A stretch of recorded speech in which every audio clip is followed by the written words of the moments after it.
आज हम एक ऐसे वैकल्पिक इतिहास में गोता लगाने वाले हैं जो जितना दिलचस्प है उतना ही डरावना भी। जरा सोचिए, इतिहास की घटनाएं असल में कितनी नाजुक होती हैं। एक छोटी सी करवट और पूरी दुनिया का नक्शा बदल सकता था। आज के इस खास विश्लेषण का विषय यही है, क्या होता अगर 1947 में अंग्रेज भारत से कभी गए ही नहीं होते। कल्पना कीजिए एक ऐसे आज की जहां दिल्ली के लाल किले पर तिरंगा कभी फहराया ही नहीं गया, अपनी कोई चुनी हुई संसद नहीं, अपना कोई प्रधानमंत्री नहीं। आज भी हमारे राज्यों में ब्रिटिश गवर्नर बैठे आदेश दे रहे हैं और हमारी पूरी अर्थव्यवस्था किसी विदेशी साम्राज्य की तिजोरी भर रही है। सुनने में अजीब लगता है ना, लेकिन सच तो ये है कि 1947 में भारत की आज़ादी कोई पत्थर की लकीर नहीं थी। हालात कुछ भी मोड़ ले सकते थे। तो इस पूरी कहानी को समझने के लिए सबसे पहले उस दौर में चलते हैं। बात करते हैं ब्रिटिश साम्राज्य के उस सबसे कीमती रत्न की जिसे वो किसी भी कीमत पर खोना नहीं चाहते थे। भारत उनके लिए सिर्फ एक और कॉलोनी नहीं था। अंग्रेज इसे अपने साम्राज्य का ताज कहते थे। और ऐसा हो भी क्यों ना, भारत पर कंट्रोल का सीधा सा मतलब था दुनिया की इकोनॉमी के एक बहुत बड़े हिस्से पर कब्जा। हमारा भारी भरकम टैक्स, कच्चा माल और हमारे व्यापारिक रास्ते, इन सब ने सीधे तौर पर ब्रिटिश साम्राज्य को फैलने में मदद की। इंग्लैंड की कपड़ा मिलें हमारे कपास से चल रही थीं। और सबसे बड़ी बात, दुनिया भर में लड़े गए उनके युद्धों में लाखों भारतीय सैनिकों ने अपनी जान की बाजी लगाई। लेकिन 1940 का दशक आते आते इस मजबूत किले में दरारें पड़ने लगीं। हमें ये नहीं भूलना चाहिए कि अंग्रेजों ने कोई रातों रात दया खाकर भारत नहीं छोड़ा था। दूसरे विश्व युद्ध के बाद ब्रिटेन की कमर टूट चुकी थी, खजाना बिल्कुल खाली था। उधर सविनय अवज्ञा आंदोलनों ने उनकी नाक में दम कर रखा था। इंडियन नेशनल आर्मी सीधे सीधे उनकी सत्ता को चुनौती दे रही थी। कुल मिलाकर बगावत की आग इतनी तेज हो चुकी थी कि ब्रिटेन को समझ आ गया था अब इस देश पर कब्जा बनाए रखना उनके बस की बात नहीं, और ये सौदा उनके लिए बहुत महंगा पड़ने वाला है। अब आते हैं उस सबसे अहम पड़ाव पर, 1947 का वो ऐतिहासिक मोड़ जिसने सब कुछ तय कर दिया। असली इतिहास तो हम सब जानते हैं। लंबी बातचीत हुई, नतीजे निकले, हमें आज़ादी मिली और दुखद विभाजन भी हुआ। लेकिन जरा उस ऑल्टरनेट रियलिटी की तस्वीर देखिए।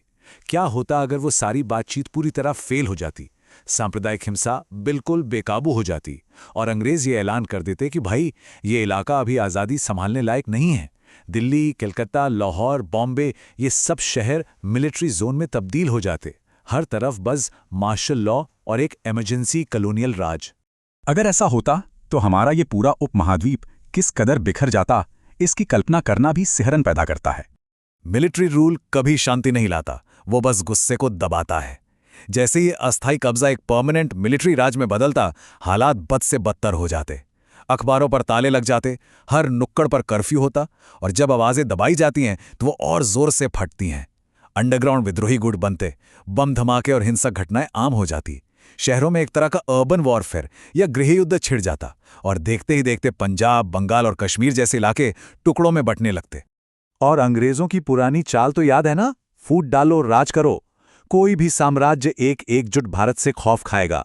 तो इस स्थिति को कंट्रोल करने के लिए वो जानबूझकर इन क्षेत्रीय और सांप्रदायिक दूरियों की खाई को और गहरा करते, ताकि हम आपस में लड़ते रहें और उनका राज चलता रहे। एक अखंड लोकतांत्रिक देश का सपना हमेशा के लिए उसी धुएं में खो जाता। चलिए अब जरा आगे बढ़ते हैं और उस आर्थिक भ्रम की बात करते हैं जो अक्सर औपनिवेशिक राज को लेकर फैलाया जाता है। अगर हम 2026 के एक गुलाम भारत की तुलना आज के आज़ाद भारत से करें तो फर्क सच में चौंकाने वाला है। आज हम चांद पर चंद्रयान भेज रहे हैं, हमारे पास इसरो है, दुनिया भर में डंका बजाती हमारी आईटी इंडस्ट्री है और एक गजब का स्टार्टअप इकोसिस्टम है। क्या किसी गुलाम देश में ये सब मुमकिन था? बिल्कुल नहीं। एक कॉलोनी कभी खुद के लिए कुछ नया नहीं करती। हमारी पूरी इकॉनमी आज भी विदेशी कंपनियों के रहमो करम पर होती और हमारी नीतियां कोई ब्रिटिश गवर्नर बैठकर बना रहा होता। अक्सर एक तर्क दिया जाता है कि भाई अंग्रेजों ने हमें रेलवे और नौकरशाही का इतना बढ़िया इंफ्रास्ट्रक्चर तो दिया, लेकिन जरा रुकिए और सोचिए इसका असली मकसद क्या था। ये सारी ट्रेनें और पटरियां हमारे विकास के लिए नहीं, बल्कि हमारे जंगलों और खदानों से कच्चा माल ढोने और उनकी सेनाओं को एक कोने से दूसरे कोने तक पहुंचाने के लिए बिछाई गई थीं। ये विकास नहीं था, ये एक ऐसी मशीन थी जो लगातार हमारे देश का सारा धन चूसकर बाहर भेज रही थी। बात सिर्फ भारत की ही नहीं है। अगर भारत आज़ाद नहीं होता तो इस पूरी दुनिया का नक्शा, ये पूरी ग्लोबल व्यवस्था कुछ और ही होती। इसे एक डोमिनोज इफेक्ट की तरह देखिए। भारत हिंद महासागर और एशिया के बिल्कुल केंद्र में है। अगर भारत में ब्रिटिश राज कायम रहता तो इसका सीधा असर एशिया और अफ्रीका के बाकी देशों पर पड़ता। वहां चल रहे आज़ादी के आंदोलन भी सुस्त पड़ जाते।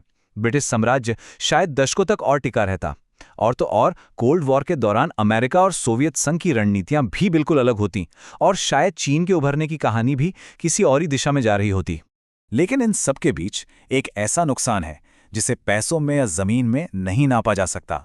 वो है हमारी कल्पना की कीमत। जैसा कि एक मशहूर कहावत है, उपनिवेशवाद सिर्फ आपकी जमीन पर कब्जा नहीं करता, वो आपके दिमाग पर कब्जा करता है। ये एक तरह की मानसिक गुलामी है।